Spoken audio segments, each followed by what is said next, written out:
Jordan trying to shake off Starks. Oh, what a move by Jordan! LeBron James with no regard for human life. Final seconds. Bryant for the win. Iverson against Gill. The crowd on its feet. Allen for the win. Welcome to the Sneaker History Podcast. Good morning, good afternoon, good evening. Welcome to another episode of the Sneaker History Podcast.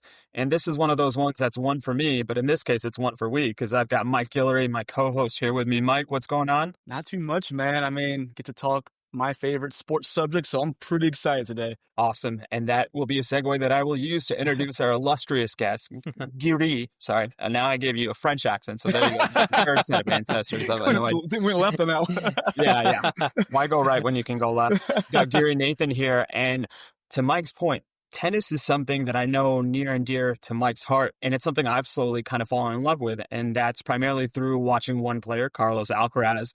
And I have this other weird hobby, as some of the listeners may know, which is sometimes I will just go on Amazon or Barnes & Noble or my local bookstore and just ask them, hey, what are the new sports books that are coming in the next 18 months? And that's how I found out about Giri and this amazing book that he's written called The Changeover, A Young Rivalry and a New Era of Men's Tennis, which is going to look at the bulk of this episode's discussion, which is the Sinner-Alcaraz rivalry. But I'm going to stop talking, and I'm going to let Giri kind of introduce himself. Giri, how's it going?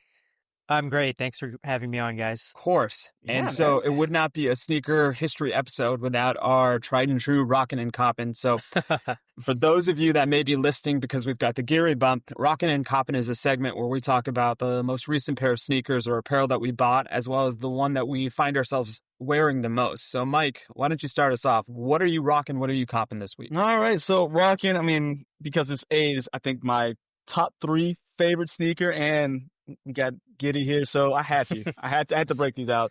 I had to classic. Yes, so this pair they just re-released this color for both genders. It used to be a traditionally women's exclusive back in the 90s. Now it's men and women, so I had to grab the pink pair.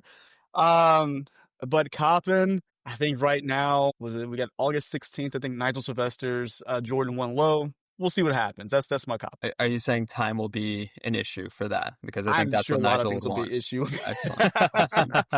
Fair enough. I'll go ahead and go next because we are talking about tennis, rocking and copping. So one of the shoes I bought recently was the Hyper Smash. And the cool thing about it was the colorway that I bought was in homage to the 2008 Hyper Dunks. So it's been crazy because I keep wearing this sneaker everywhere. And the amount of people stopping me saying, hey, when did they retro the Hyper Dunk and when did they make it a low? And I was like, well, actually, and let me put you on game. It's still a tennis sneaker. So that's what I've been rocking. And then from a coppin' perspective, I actually, going cross sport again, I was able to get my hands on the Kobe Barcelona kit, which I think is even better in person. So that's always an added plus. Whenever you buy something, you have high hopes for it. And then when you get it in the mail, it is even more pristine and detailed than you imagine. So that's it for me. Gary, how about yourself? Yeah, pretty unsophisticated sneakerhead. I do love shoes, but I definitely don't have the in-depth knowledge. Lately, been rocking these Last Resort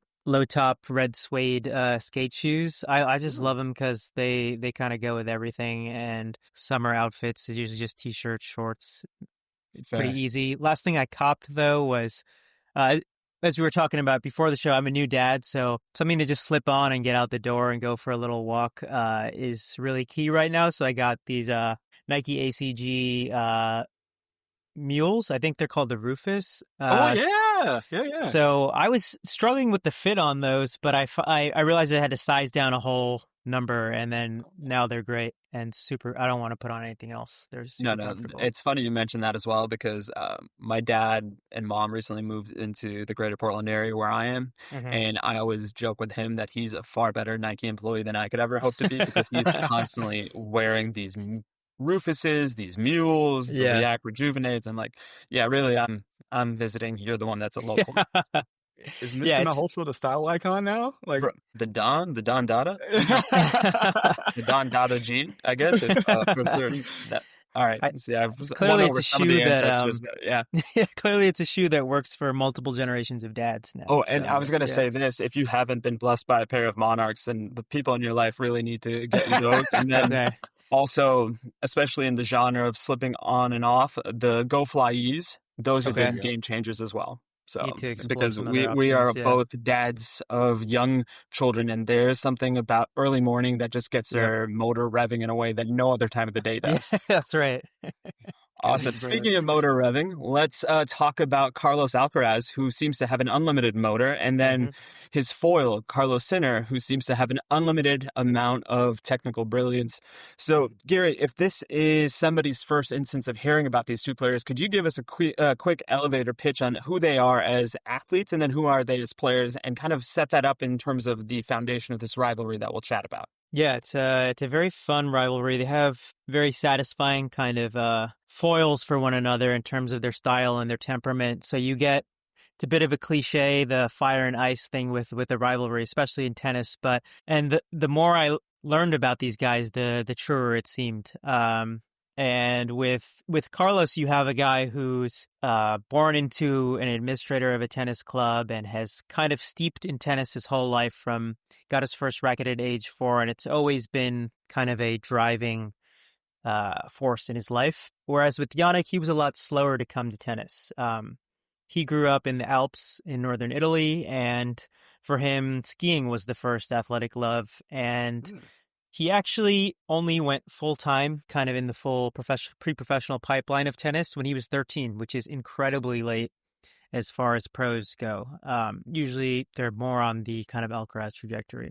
Yeah. So that's kind of an interesting wrinkle there. And he's been kind of more of a slow burn, and he made a sudden leap, I would say, from the fall of 2023 onward, where he kind of catapulted into the number 1 player in the world. And Alcaraz, meanwhile, had broken out a bit earlier in 2022, won his first major at the U.S. Open that year, and has this spectacular mix of feel and power and finesse and speed, and really combines elements of tennis that we have rarely, if ever, seen combined in one player. Whereas Jannik is more of a technician, and what he does with absolute precision and mastery in terms of his baseline game.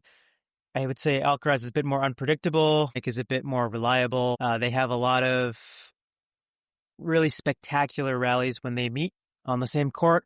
And I think it's just the hottest rivalry in the men's game right now. And it was fun I got a bit lucky in terms of, I set out to write this book at the end of 2023, and I was like, let's see how long it takes for these guys to develop. And the very next season, they split the 4 majors between themselves, and had some fun matches against Novak Djokovic, who I would consider the last member of the old guard.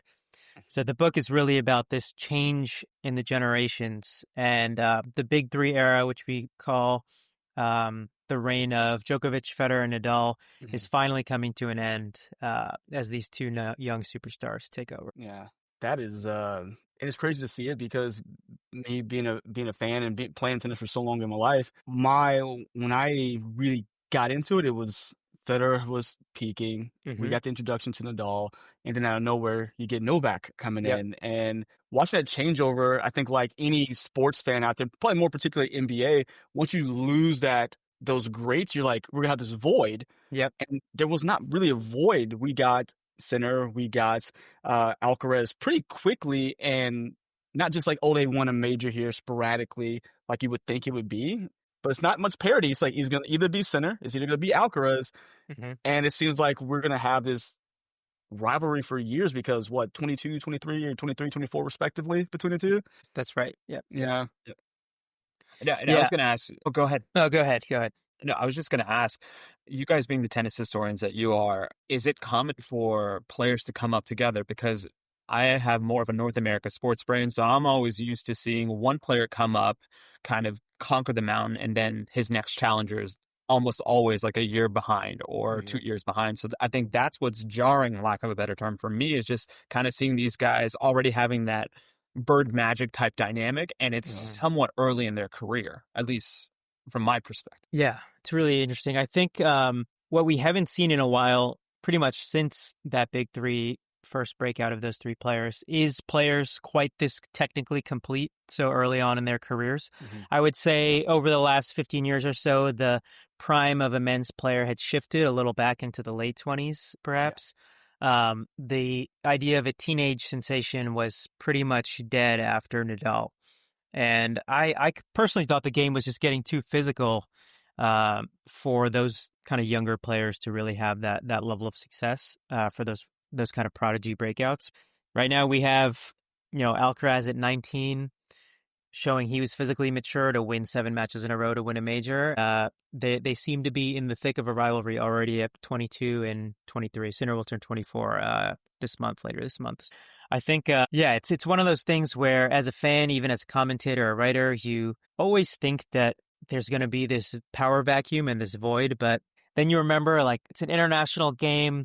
Yeah. Millions of people playing all over the world, so much talent out there.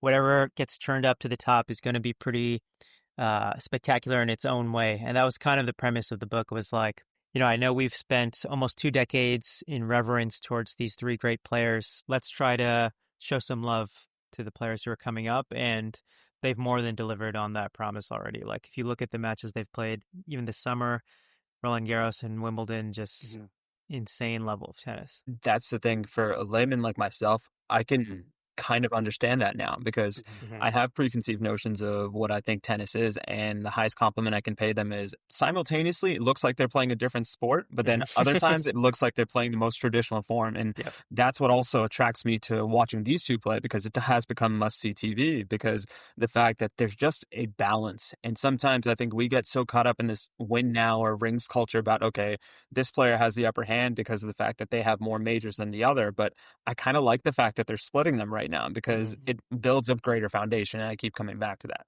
Mike, what about you? Like, is there anything that's popped out watching the 2 maturation process, especially as they dovetail quite nicely? It's the thing that gets me is, like Giri mentioned, is so early. You didn't see this. I mean, you started seeing signs of this from like Federer at that, early 20s, get mid 20s, like, oh, this guy's going to be a problem. And same thing with Nadal. He was good, but again, he was more physical than anything. And then he started like really tightening up his game mid to late 20s. These guys are coming in 19, 20 years old and have already just kind of staked their claim to, hey, this is ours. And I don't know, Gary, you could really, like, I would love to hear your thoughts on this, but I feel like as tennis has become more available to people, it's not just kind of put aside for just the wealthy. I mean, it's definitely still a wealthy person's sport, but all of these camps, all of these places you can go send your kid to like live and play at. I think that's the reason we're getting them so early. And to Rohit's point earlier, why we're getting them all together, like, how are we getting such great players together?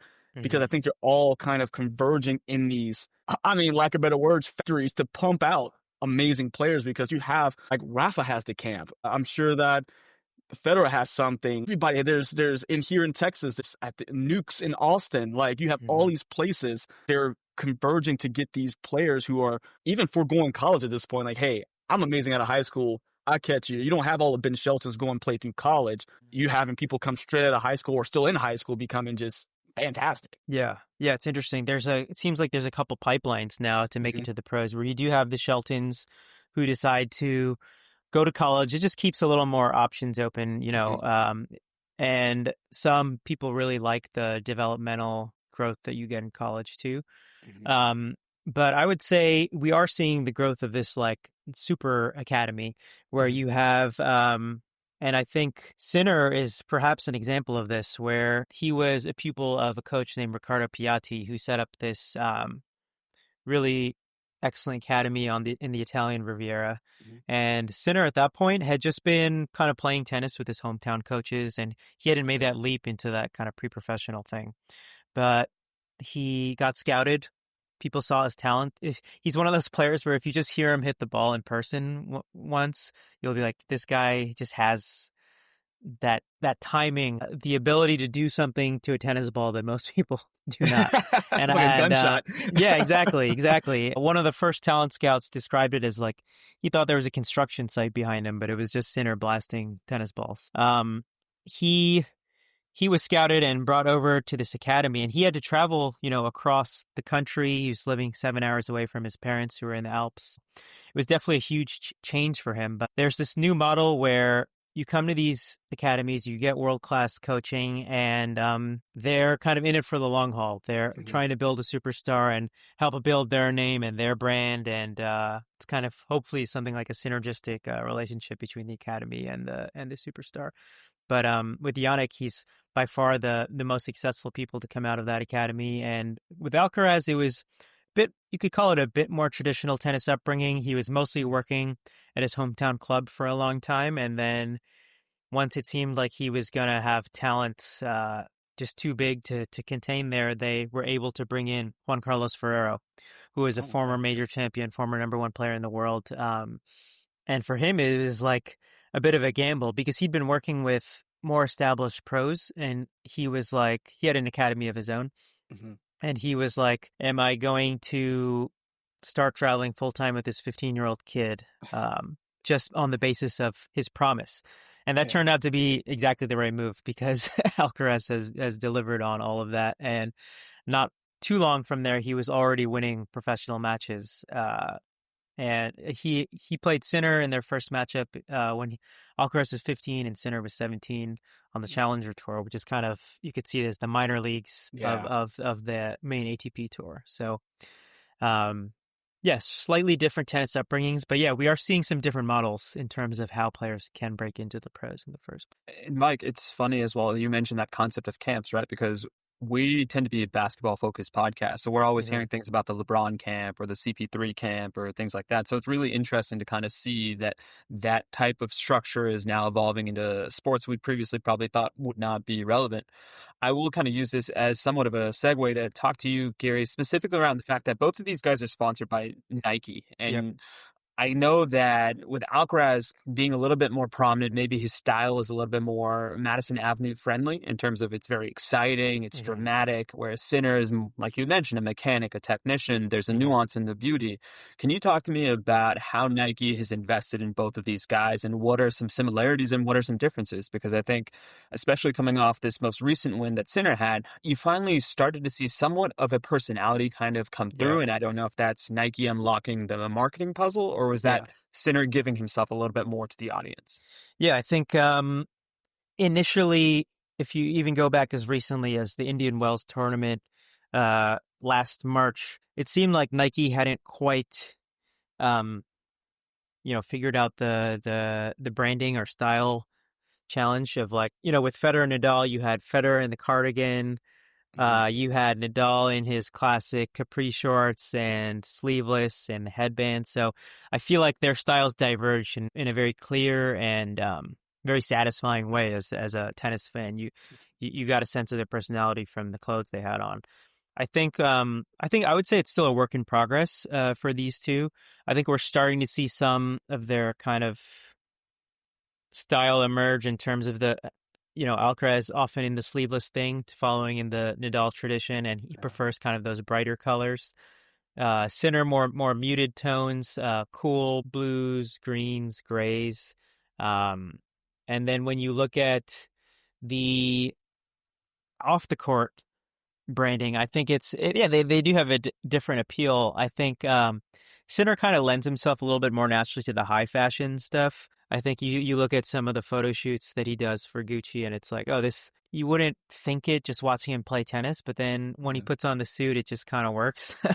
And then Alcaraz for sure has the more kind of show-stopping on-court vibe with just the variety of shots he hits. And he's a more natural showman in terms of getting the crowd involved and really he speaks openly about it. It's a big theme of the book, but he draws a lot of his energy from the spectators, and he can sometimes lose his focus on the match when he feels like he's not putting on enough of a show. Whereas Sinner just kind of has his head down, absolute grinder. Definitely. Yeah. I was going to say this as well, as they kind of relate, like if they weren't playing tennis, I could very much see Sinner being a Formula One driver based on that style and that elegance, and there's just something refined about him. And whereas Carlos feels like a global footballer or a soccer player, like there's just an explosiveness to his game.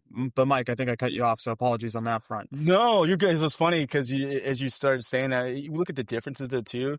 And it's crazy because it's not only different style, but if you look at just different like body type, because I was wondering, because when you look at those two across the court from each other, Jannik just looks like this tall, lanky guy, right? Like long limbs. I didn't realize he was only 3 inches taller than Alcaraz. Mm-hmm. He's 6'3". Carlos is 6 foot even, or at least with shoes on.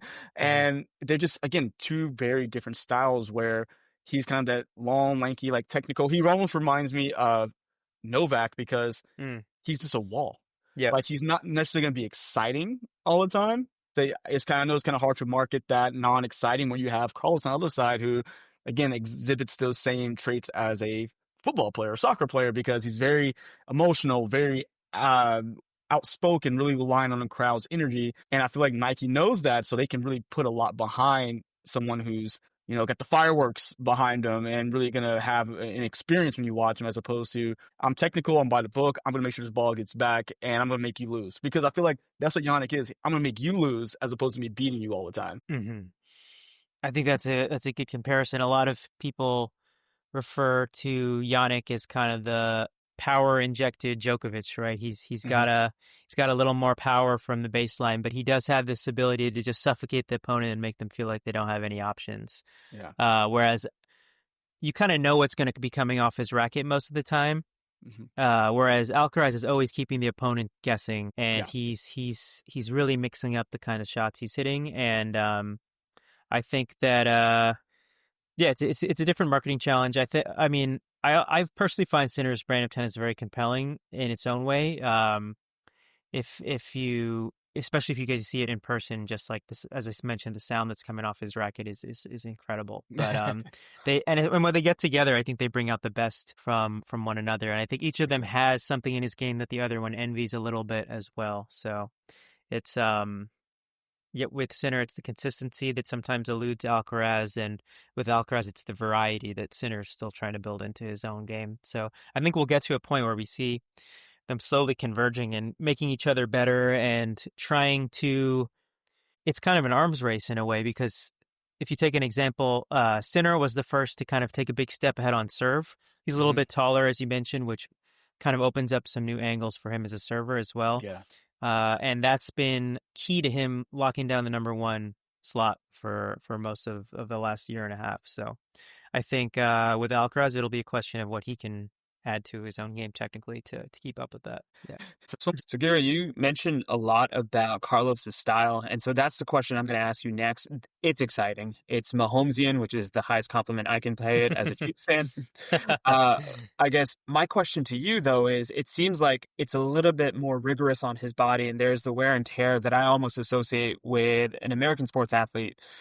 With him, do you see him evolving his style to that way not only continue to win at a high level, but something else that you highlighted as we were chatting is he feels like a showman. He feels like he is not giving the crowd his money's worth. I could see him take some sort of unnecessary risk to get people off their feet.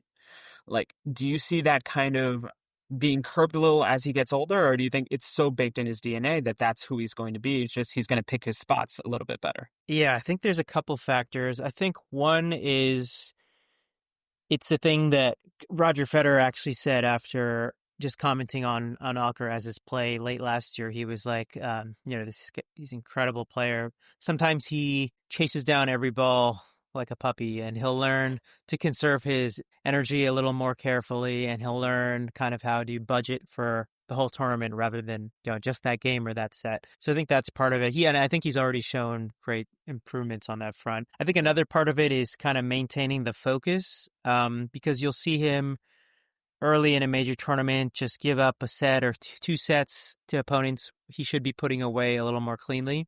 Yes. And I think that's been, to the extent that this guy has any issues in his game, and to be clear, he's already on a historic trajectory as a player. It's one of the funny things, because I think his fans can catastrophize a little bit when he happens to have a rough patch in the tournament, but he's already got 5 majors and on all surfaces. So I think with him, it's a matter of just maintaining the focus over the course of the tournament and not just logging extra mileage that you don't have to. And then the last factor, I think, is going to be a larger structural issue of scheduling on the tour, because I think the current schedule was set up to support a game that was not nearly as physical as the game that these guys are playing.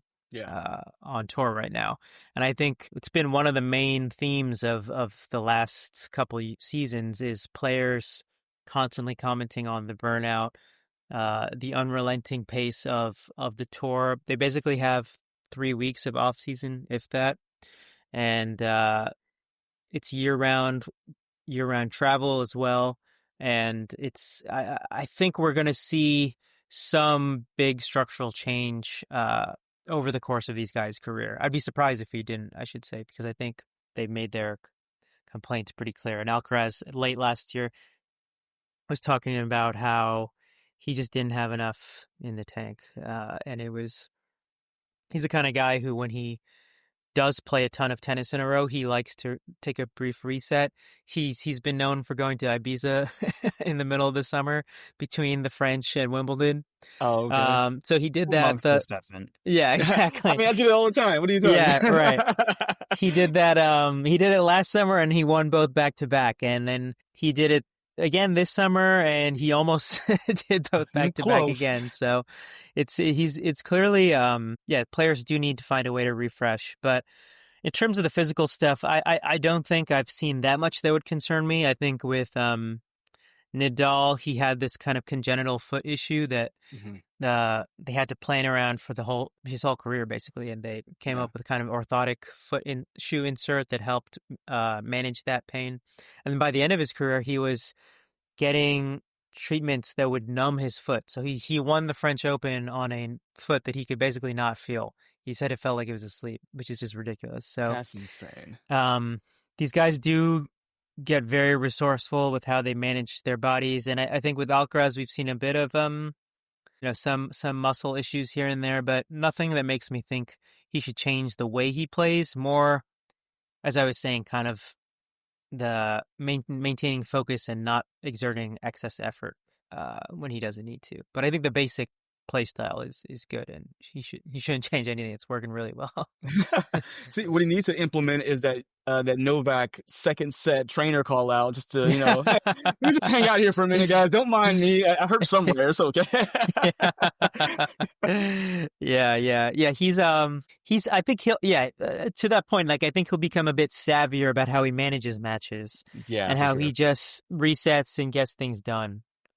Because he has a tendency at this point of his career to kind of let things drag on a bit longer than she should, whereas Sinner's always been kind of ruthlessly efficient in terms of handling just the early matches in a major quite efficiently. And so with regards to Sinner, I think initially when we were prepping for this interview, I'd given you a question around his marketability, and you kind of already answered that when we had that kind of tangent on the Nike influence on both these guys. So let me rephrase this question for you, Giri. Is Sinner likable? And the reason why I ask this is he seems to have I wouldn't say a magnet for controversy, because if nothing else, I'll borrow the analogy that Mike gave me in a previous conversation, where he's essentially Tim Duncan. He's just so advanced and so technically proficient that if you're not at his level, it's not fun to watch and it's not fun to play against, because he's that much better than you. But then, much like those Spurs and Tim Duncan, whenever they met that right amount of competition, the games that they were in became so memorable. And then that, knock on wood, that killed that narrative of the Spurs are boring. So I think similarly, Sinner is not boring. He just refuses to play down to his competition. And I guess just talk to me about him as a person. And the other example I guess I'll use is I was listening to another podcast that you were on, and you mentioned two things about Sinner specifically that stuck with me, which is when he's at his best, it's like playing an opponent in 2 times the podcasting speed, which is something that Mike and I kind of talk about a lot as well. There's that, and then there's also the Kyrgios. Mike, was it the rolling eyes emoji? Talk to me a little bit about that. Yeah, so as Rowan and I were just talking, I've talked about the likability of Sinner.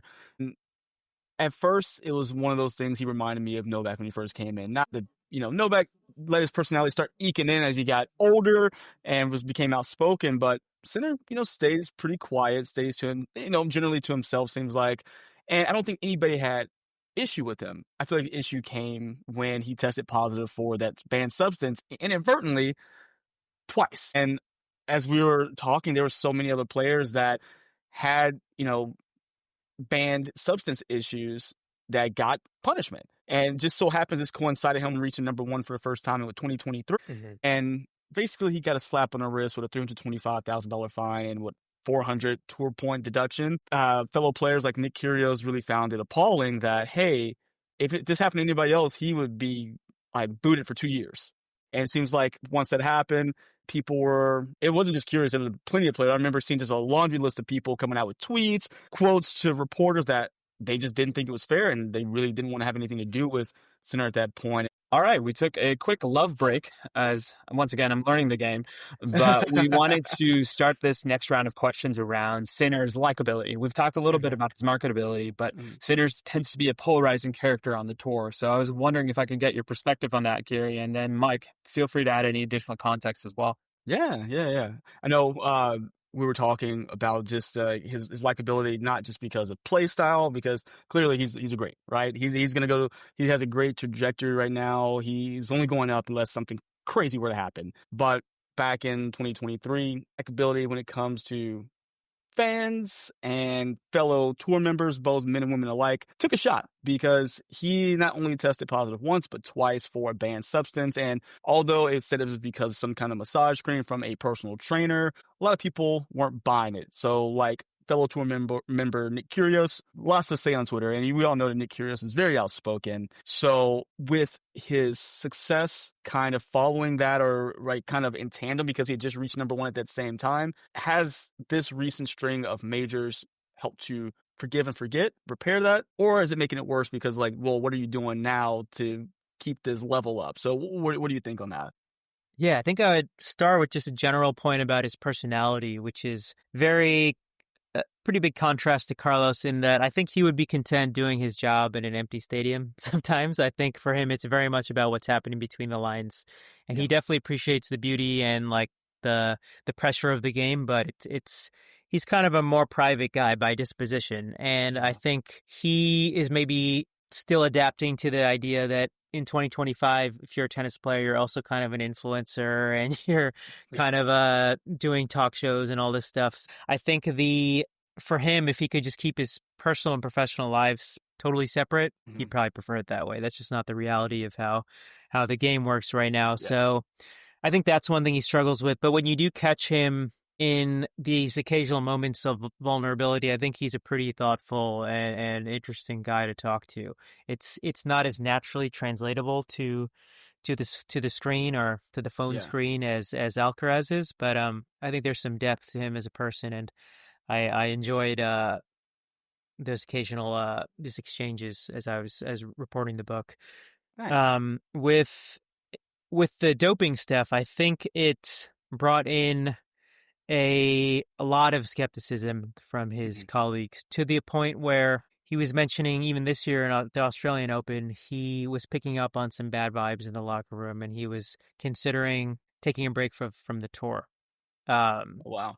He ended up having a settlement with kind of doping court and having to take that 3-month break anyway. But what I think that shows is players are kind of slow to forgive or forget. Personally, me just speaking my point of view, having reviewed kind of the facts of his case in detail, it's very hard for me to believe that he was trying to deliberately get an advantage by using this substance. It's just not kind of what you would do, and the risks are greatly outweigh the rewards. So, as strange as the massage excuse looks on paper, it's hard for me to believe he's deliberately gaming the system. But that being said, I think all these guys use everything right up to the line of what's legal. And I think they are using all kinds of getting creative with the supplements and the treatment and whatnot. So I think it's one of those things where winning more and more doesn't necessarily take the target off your back from your colleagues. If anything, maybe it makes it a little bit worse. Because I think there are players such as Nick Kyrgios suggesting that there should be an asterisk behind his accomplishments now, that he was doping and that was the reason. I think if you look at Sinner's kind of body of work and what he's accomplished, it's clear he's got an underlying talent for tennis, and he's winning tennis matches because of his talent. But it can be a tricky environment in terms of rehabbing your reputation after an incident like this, and some players kind of wear that for the rest of their careers. So it's very jarring contrasts on the surface where you have this guy who's completely no nonsense and introverted, and then you look at the kind of drama that's been swirling around his camp over the last 18 months, and it's hard to reconcile those two things. But Right. and in fact, just in the last few weeks, he rehired the fitness trainer that he had the fitness trainer that he had during the time of the kind of doping Management. incident. Interesting. So, I didn't know that. That's a choice. yeah. I think the rationale there was that it's getting into the weeds. I won't get too far in the weeds, but I think the gist of it was that his camp felt it was another member of the team who made the mistake, the one who actually administered the massage, and this member was just the one who happened to have that kind of topical cut healing cream on his person for personal use during the trip. So got you. Okay. it's there's a little wrinkle nuance there, but the headline still looks super weird. Like, why bring this guy back after a mistake like that? So he Sinner has been a lot more complex a figure even than I expected when I set out to write the book. You never know. You never expect him to catapult to number one in the world and then immediately have this banned substance controversy. So it in a way it made the book more narratively interesting because I got to tell the story and I got to observe him in some of these really charged, tense moments of his career when he was figuring out how to talk about this stuff in public. So, but that said, you never want a player to be going through something like that. It's for sure. It's just kind of dicey stuff. So that's kind of what I would say about him as a personality. And you had mentioned Kyrgios. I think he may probably have aged out in terms of a possible Djokovic-type figure that may break up this rivalry. Yep. Are there any players on the tour or anybody that you could think that could serve as that foil to the two of them? Or what are some other external factors that you could see possibly ending this rivalry before it really reaches a climax? It's a great question. I would say maybe not even just end the rivalry, but push it into a new gear. Because if you look at what Djokovic did for Federer and Nadal, I think he forced both of them to get better in ways that enriched their rivalry against one another. And I would personally, just as for the fan side of me, would love if there's a third contender that can turn it from two rivalries into three distinct rivalries, and maybe a fourth. Who knows? I see no reason why it should be just locked into an era of just these two forever. But right now, I would say the contenders, there are a couple names you could throw out there. I think João Fonseca out of Brazil is a pretty exciting young player who hasn't really broken out in a huge way at the majors, but a lot of tennis fans are excited. Just the sheer power he has from the baseline is pretty comparable to Sinner. I don't think he's physically as far along as those two guys are in terms of their just movement and conditioning, but he's still working on all that. And then Jack Draper out of the UK is another very talented contemporary of these guys. Lefty, big serve, really technically sound game. And then I honestly think Holger Rune was a name from Denmark, was a name that was cropping up more in these conversations 2-3 years ago, has failed to kind of keep pace with the advances that these guys have made. But he's a contemporary of theirs, just a few weeks apart from Alcaraz on birthday. And has a lot of really impressive tech features to his game. Great athlete, great ground strokes. So it's possible he becomes more of a late bloomer than they are, and it kind of enters the fray. But it's also possible that the true rival to these guys is 15 or 16, and we don't know. We don't know quite who he is yet. In the same way that Federer was a half generation older than Djokovic. Maybe we'll see someone come from a different age bracket and make it interesting. For sure. Mike, you got a name for me? See, I mean, I'm a homer. I'm always hoping for American to come in there, like a Shelton. And I look at Shelton and I feel like he's like the modern reincarnation of Andy Roddick. Like he's always gonna be a disruption, but he's not there, not quite winning enough. Yeah. But I think if he just honed in his game, maybe and I hate to say it because I think his dad's doing a great job, but I think he needs a coach who's been there. I mean, his dad's played, of course, but he needs someone who's been to the top at of the that mountain. level. Yeah. And I think he could be that disruption that maybe that person comes in like third or fourth to join the party. Yeah. Yeah, I've been really impressed by kind of how rapidly he's made an impact at the majors. And I think that serve automatically puts him in the conversation in any match he's in. And it's been interesting. He actually seems a little bit more comfortable on like the clay courts than I expected so far in his career. He played an incredible match against Alcaraz there in Paris, was super competitive through like the first 2 sets. So he's a guy I see kind of in that just next tier down. But it would be fascinating if he can make those technical improvements. To me, it would probably be his backhand is something to work on. And then, I mean, he knows all this stuff too. And then just kind of getting that consistency from the baseline so that someone like a Sinner doesn't know that they can just outlast him over a 9-10 shot rally. Yeah. Yep. Yeah. So thank you for mentioning Shelton. I've married into a family full of Gators, so now they can justify listening to this podcast. And I will use this segue. We talked about great dads in tennis. We've got esteemed company joining Giri as well. Giri, if you could pluck a couple things from both Sinner and Alcaraz's game to impart to your daughter so that way she could be a great tennis player, what would you pick? I think I would pick Alcaraz's love of novelty. I think that's one of the things that makes him such a great player psychologically. If you're on the other side of the net, he could be hitting a drop shot that bounces, just dribbles like 2 feet from the net. He could be hitting a 100-mile-an-hour forehand that blows right past you. And the fact is, you don't know which of those shots it's going to be until he's making contact with the ball because his deception is so good. So I think the fact that he is always seeking novelty when he's on the court can be his pitfall at times, but 95% of the time it's what makes him such kind of historically interesting player. And I think it just keeps the sport that can otherwise become quite monotonous. It keeps it pretty fresh for you. Even when you're playing your 70th or 80th match of the season, if you still feel like I'm trying to do something new every time you step out there, I think it adds a lot to his game. And then with Sinner, I think I would take what we call in tennis circles, I would take the ball striking. So if you look at the way he just smacks the ball in the center of his racket with perfect timing over and over again, he's kind of metronomic in a way. And to his detractors, they would say he's robotic. But I think for someone who does enjoy the beauty of really precise technical tennis, I think that's probably the feature I would take from him, the ball striking. Excellent. Sweet spot every time. It's ridiculous. Yeah, you can hear it. You can hear it. You can. This reminds me of, I forgot whatever the unnamed baseball movie is. It's just certain players they hate differently, and Sinner is very much in that genre.